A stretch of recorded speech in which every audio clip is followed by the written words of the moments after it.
Pada mata kuliah mineralogi, pada pertemuan 10 dan 11, kita akan membahas mengenai jenis, sifat, dan kandungan mineral dalam batuan. Untuk jenis batuan utama, itu terdiri dari 3, yaitu batuan beku, batuan sedimen, dan batuan metamorfik. Secara umum, batuan ini yang sering kita kenal dalam kehidupan sehari-hari. Berikut ini adalah tabel penggolongan jenis batuan utama. Ada yang aspek butirannya kasar, sedang, dan juga halus. Untuk jenis batuan sedimen, itu terbagi menjadi batuan klastik dan juga batuan karbonat. Jenis-jenisnya dapat dibaca pada tabel. Ada batu konglomerat, breksi, batu pasir, batu lanau, dan juga serpihan batu lumpur. Sedangkan untuk batuan sedimen karbonat itu terdiri dari batu gamping, batu konglomerat, batu gamping kapur, dan juga batu lumpur jenis kalkareus. Nah, untuk jenis batuan metamorfik atau batuan malihan itu terdiri dari batu foliat dan masif. Jadi jika rekan-rekan menemukan batu marmer itu termasuk dalam jenis batuan metamorfik. Setelah itu ada jenis batuan beku. Batuan beku ini dalam proses pembentukannya terdiri dari batuan intrusif dan juga ekstrusif. Untuk batuan intrusif itu contohnya adalah batu granit, batu diorit, dan batu riolit. Sedangkan batuan ekstrusif itu terdiri dari batuan vulkanik, breksi, kemudian basaltik, dan juga batu obsidian. Ini didapatkan dari Pedoman Penyelidikan Geoteknik untuk Bangunan Air Departemen Perhubungan. Nah, untuk jenis batuan beku atau yang kita kenal sebagai igneous rock, itu dalam bahasa geologi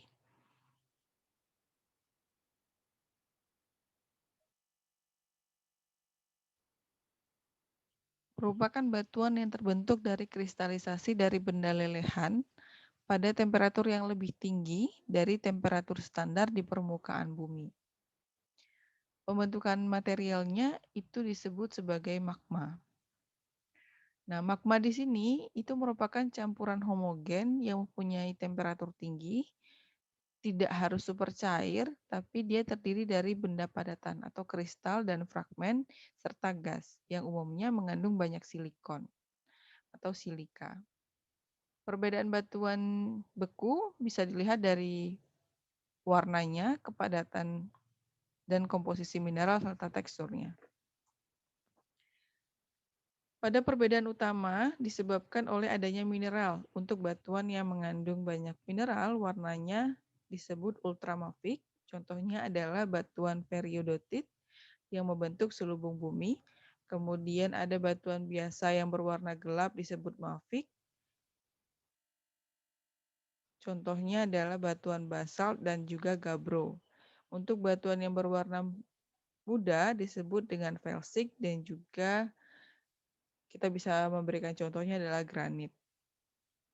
Sedangkan untuk perbedaan tekstur pada batuan beku itu terjadi karena adanya perbedaan laju pendinginan magma. Laju pendinginan magma ini juga bergantung pada letak magmanya yang terdapat di dapur magma atau di saluran magma atau di permukaan bumi.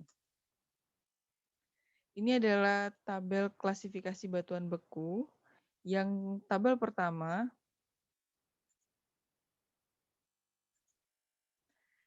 tabel ini adalah tentang penggolongan warna dari batuan beku. Jadi warna yang terang, menengah, dan juga gelap. Nah, batuan yang gelap ini seperti piroksin, olivin, kemudian yang kaya akan kalium itu bisa didapatkan pada jenis batuan beku yang gelap. Sedangkan batuan kuarsa, kemudian feldspar, dan biotit itu tergolong pada batuan beku yang terang, yang kaya akan natrium. Nah, sedangkan tabel yang kedua ini adalah tabel batuan, jenis-jenis batuan berdasarkan namanya. Jadi untuk granit, kemudian diorit, gabbro, peridotit itu masuk dalam klasifikasi tekstur dan juga namanya. Nah, ini tabel yang kedua. Nah, ini kita lihat dari pembentukannya, proses pembentukan batuan itu, bawah permukaan bumi itu tersusun dari batolit, kemudian bentuknya nanti ada silt, ada dike, ada lakolit, yang kemudian pada gunung berapi itu meletus mengeluarkan magma atau lava. Yang kemudian nanti lava ini akan membentuk batuan beku. Nah, pembentukan batuan beku tadi terdiri dari dua, yaitu intrusif dan juga ekstrusif. Untuk ekstrusif itu terbentuk ketika magma muncul ke permukaan. Jadi lava itu muncul ke permukaan ini, itu yang disebut dengan ekstrusif. Tetapi kalau untuk intrusif, terbentuk ketika magmanya masih di dalam. Jadi masih di dalam, masih ada yang silt ini, di dike atau di lakolit, dia membentuk batuan juga, terbentuk ketika dia masih di dalam dapur magma.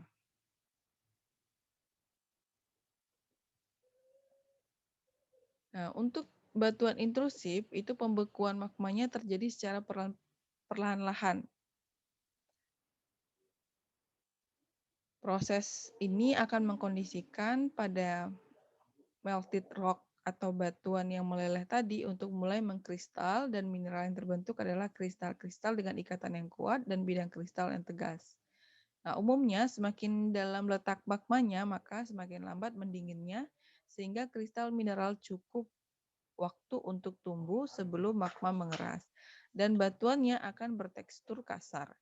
Misalnya granit, pendinginannya paling lambat, yang teksturnya kasar dan sangat kuat.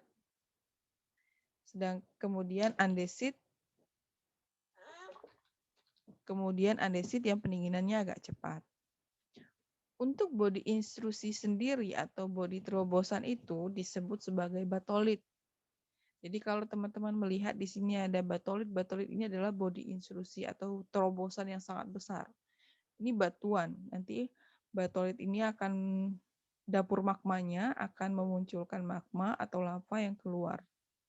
Nah, dimensi batolit ini sekitar 100 km persegi, dan dimensinya kurang dari 100 km persegi yang disebut dengan stok. Jadi kalau dia lebih dari 100 km persegi disebut batolit, kalau kurang dari 100 km persegi disebut dengan stok. Nah, batuan beku yang terbentuk pada batolit atau stok terobosan dalam ini, contohnya adalah granit, diorit, gabbro, dan peridotit. Ini adalah contoh granit, dan ini adalah contoh gabbro.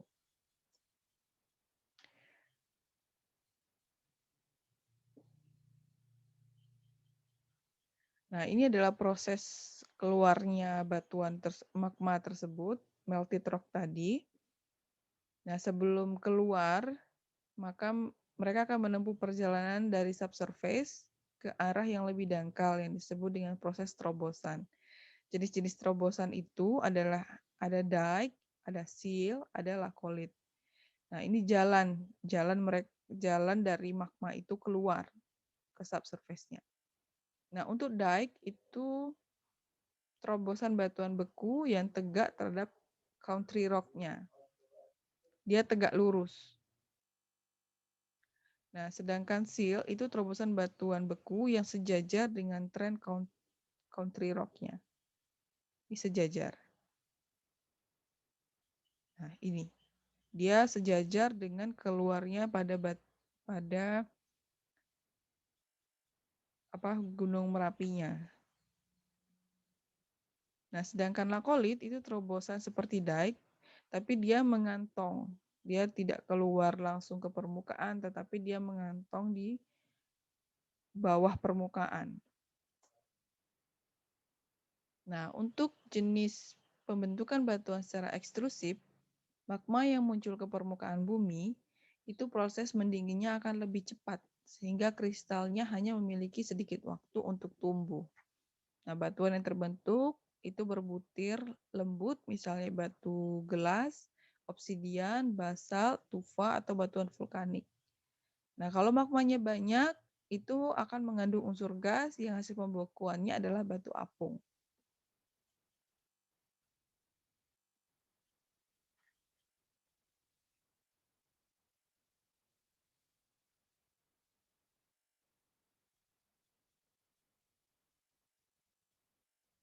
Ini adalah contoh batuan-batuan beku yang muncul ke permukaan secara eksklusif.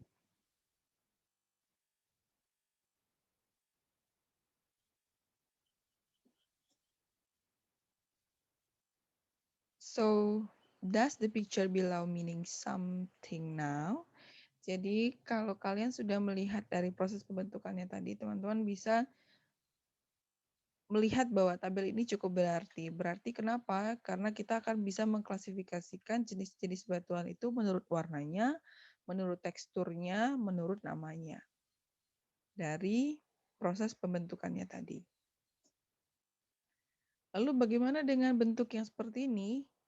Nah, ini adalah pada bagian sini itu adalah intrusif dan ekstrusif. Pada bagian belakang itu adalah intrusif, bagian depan adalah untuk bagian depan adalah intrusif dan bagian belakang adalah ekstrusif. Nah, pada bagian depan itu ada jenis-jenis granit, diorit, gabbro, peridotit. Sedangkan pada yang ekstrusif itu adalah riolit, diket, andesit, basal, dan komatit. Nah, dari pembentukannya itu juga kita bisa lihat kandungan apa saja yang banyak terdapat pada jenis batuan itu. Berdasarkan volumenya, itu pada bagian bawah itu banyak mengandung natrium, kemudian pada bagian atas banyak mengandung kalium. Lalu, bagaimana komposisi dari felsik, intermediate, mafic, dan ultramafic tadi? Mungkin teman-teman masih ingat apa itu ultramafic dan mafic, serta felsik dan juga intermediate. Silakan disimak kembali pada bagian awal tadi, bahwa komposisinya terdiri dari 70% itu felsik, intermediate-nya terdiri dari 60%, mafic 50%, dan ultramafic 40%. Selesai pada jenis batuan beku, kita masuk pada jenis batuan sedimen. Nah, untuk batuan sedimen itu adalah batuan yang sudah mengendap dan tergerus, terendapkan oleh sungai-sungai, kemudian dipengaruhi oleh gerak orogen dan juga gempa, sehingga membentuklah batuan-batuan yang lunak, ada juga batuan yang keras, atau batuan yang berlipat-lipat. Bahkan ada juga retakan yang disebabkan oleh gaya endogen yang kemudian mengklasifikasikan batuan itu menjadi sedimen klastik dan non-klastik. Untuk sedimen klastik itu terbentuk oleh disintegrasi batuan yang melalui proses pelapukan yang kemudian terangkut dan diendapkan. Kemudian ada angin juga yang bisa mengubah dan memperkecil pecahannya dalam berbagai ukuran dan juga bentuk. Nah, biasanya ini kita bisa melihat dalam bentuk batuan konglomerat, breksi, yang pernah ke Jogja, itu pernah datang ke lokasi breksi, nah itu adalah salah satu jenis batuan sedimen. Nah, batuan sedimen non-klastik itu bisa berupa batuan sedimen karbonat dan juga banyak mengandung kalsium, magnesium, karbonat, dan juga marble, dolomit dan juga marble.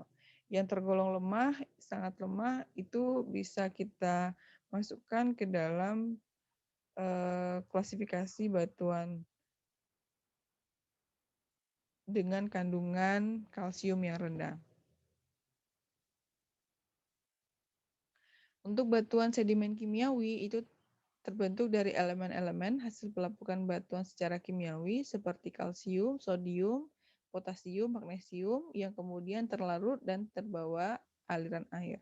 Nah, kalau aliran airnya yang mengandung elemen tersebut masuk ke daerah rendah, dan kemudian terjadi evaporasi yang tinggi, maka akan terbentuk batuan sedimen evaporit seperti anhydrite, gypsum, dan juga halite atau NaCl. Nah, untuk batuan metamorfik itu adalah batuan yang terbentuk ketika gerakan lempeng mendorong batuan beku dan atau batuan sedimen jatuh ke dalam bumi. Nah, tekanan dan suhu yang tinggi akan membuat termampatkan dan remuk menjadi batuan metamorf. Nah, perubahan dapat terjadi karena suhu yang tinggi dan tekanan yang berat atau gabungan keduanya secara berabad-abad. Jadi proses pembentukan batuan itu tidak terjadi dalam satu malam, tapi terjadi dalam waktu berabad-abad. Contohnya batuan granit yang berubah dari gneis karena tekanan yang tinggi dan panas, batuan lempung yang berubah menjadi batu hijau karena tekanan yang tinggi, ada juga batu lumpur yang menjadi hornfels karena sentuhan suhu yang tinggi, atau juga batu kapur yang menjadi batu marmer. Nah, batu serpih menjadi batu saba atau batu bara yang menjadi grafit, atau batu pasir yang menjadi kuarsa. Maka secara garis besar, batuan malihan ini atau batuan metamorf itu dibagi menjadi dua, yaitu foliasi dengan struktur yang berlapis dan juga batuan dengan struktur yang masif atau padat. Untuk sifat batuan, itu terdiri dari sifat fisik dan juga sifat mekanik. Untuk sifat fisik, batuan didapatkan dari pengujian non-destruktif atau tidak merusak batuan itu sendiri. Sifat fisiknya bisa diukur dengan menghitung massa jenis, berat jenis, kadar air, derajat kejenuhan, porositas, dan angka pori. Sedangkan sifat mekanik dengan melakukan atau merusak konstruksi dari batuan tersebut bisa dilakukan pengujian di laboratorium. Untuk parameter pengujian sifat batuan, yang biasanya kita lihat dan pengukuran batuan itu sendiri adalah density atau kepadatannya, permeabilitas, kekuatannya atau strength-nya, perubahan bentuk atau deformasinya, stabilitas kimiawi atau chemical stability. Nah, kesimpulannya adalah semakin kecil butiran ukur batuan, maka semakin tinggi nilai massa jenisnya. Nilai porositas semakin kecil dan semakin tinggi nilai kadar airnya. Begitupun sebaliknya, semakin besar massa jenis suatu material, maka semakin rapat material tersebut. Dan dari nilai kerapatan yang tinggi menghasilkan nilai yang kuat dan tekanan yang tinggi juga. Semakin besar porositas yang dimiliki suatu material, maka semakin banyak rongga di dalamnya. Porositas itu adalah pori. Jadi otomatis semakin besar porositasnya, berarti pori-porinya semakin besar, semakin banyak. Maka banyaknya rongga akan semakin memperlemah kekuatan batuan, maka nilai kekuatan tekanan akan semakin kecil. Apabila nilai porositasnya semakin besar. Jadi itu adalah kesimpulan dari pembelajaran kita mengenai jenis batuan, sifat, dan juga kandungan mineral dari batuan. Terima kasih.